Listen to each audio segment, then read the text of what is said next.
Welcome, everyone. Let's dive into China's VDay commemorations, a massive military parade marking the 80th anniversary of its victory in World War II, and a pledge to peaceful development in these turbulent times. I'm excited to unpack this. It's fascinating how a parade can be both a historical tribute and a modern political signal, right? Absolutely. It's like a dual-purpose event. On one hand, it honors the sacrifices made against fascism, and on the other, it asserts China's current stance and ambitions. Yep, right. And wasn't it interesting how world leaders were in attendance? That really adds an international flavor to the celebration. Exactly. The presence of global dignitaries reinforces the message that China's historical narrative and present influence are acknowledged on a global stage. President Xi Jinping, for instance, highlighted the immense contributions and sacrifices of the Chinese people in the war. Sure, but I wonder, is the spectacle mainly about commemoration? Or does it carry an undercurrent of political theater? Great point. It's like envision hosting a grand party to celebrate a past victory while also flexing your muscles for today's political arena.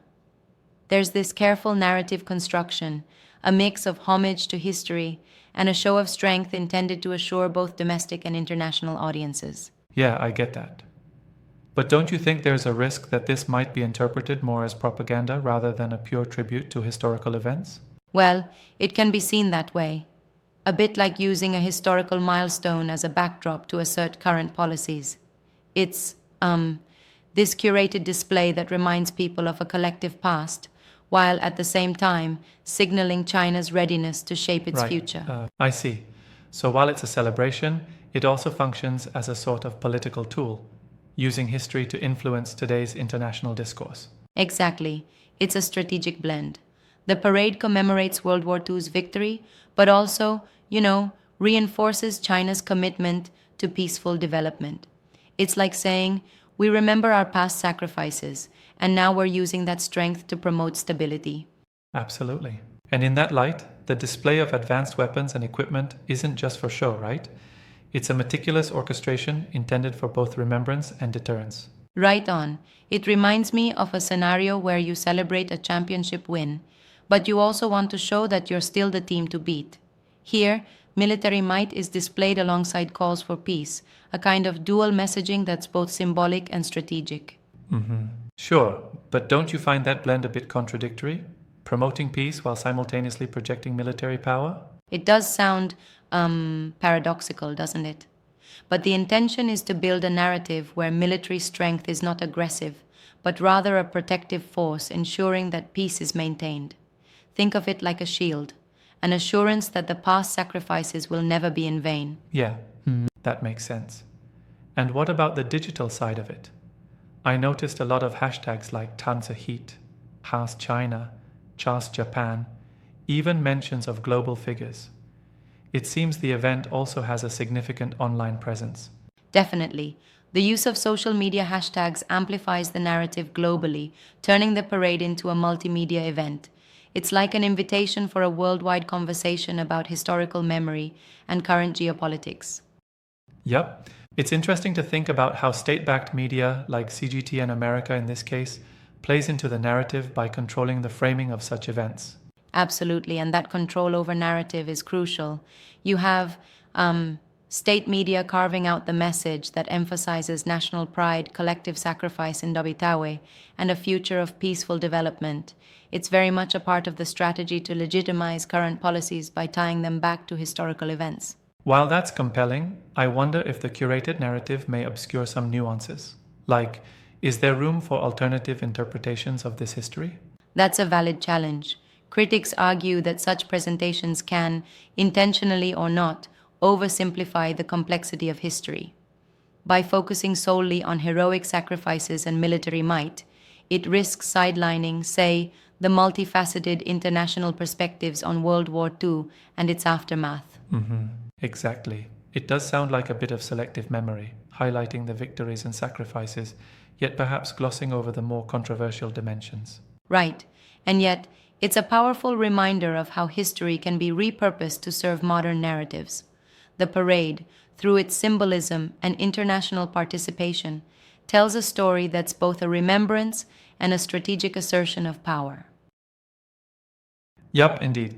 Also, when you consider that CGTN is funded partially by the government, it does make you wonder how much of the narrative is tailored for domestic versus international consumption. That's where it gets really interesting. It's like a finely tuned broadcast, a blend of internal pride and external assurance. It subtly communicates, we are historically significant and we are here to shape the future, while carefully managing how the message is received on both fronts. Right.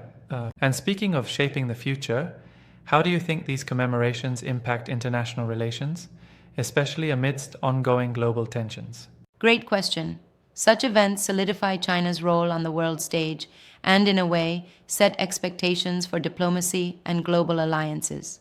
It provides a symbolic platform where history supports current power dynamics, and allies are reminded of shared battles against fascism.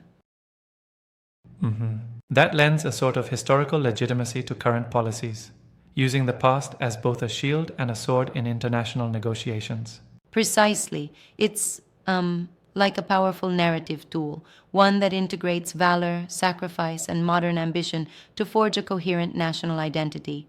Yet, it's also a reminder that historical events can be instrumentalized to serve current state interests. Absolutely. And that creates a fascinating dialogue between remembrance and present-day politics. It makes you ponder the true motives behind ceremonial displays.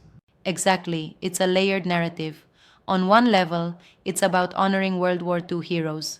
On another, it's a strategic performance to bolster national pride and signal global influence. This duality keeps the conversation both historically rich and politically charged. Yeah, I really appreciate that complexity. It's like history is not just a record of the past, but an active, dynamic part of current international relations. Spot on. And these high profile commemorations, especially with live broadcasts, detailed transcripts, and social media integration, ensure that the narrative is pervasive, reaching a broad audience both domestically and globally. So, in essence, while the parade is a celebration of a significant historical victory, it also serves, perhaps subtly, as a messaging tool for shaping future policies and alliances. Exactly.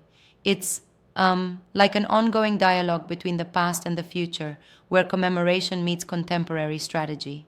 And while it successfully rallies a sense of pride, it also invites critical debate on its underlying motives, a debate that's as relevant now as ever. Absolutely. Well, this has been a really insightful discussion. It certainly shows how commemorative events can be far more than just nostalgic remembrances. They're powerful instruments in the hands of modern states. Indeed, they are. Thanks for joining in on this deep dive into how powerful narratives are constructed and communicated. It's always compelling to see how history continues to influence our current global dialogue. Yep. I'm looking forward to our next conversation on these dynamic intersections of history and politics. Until next time.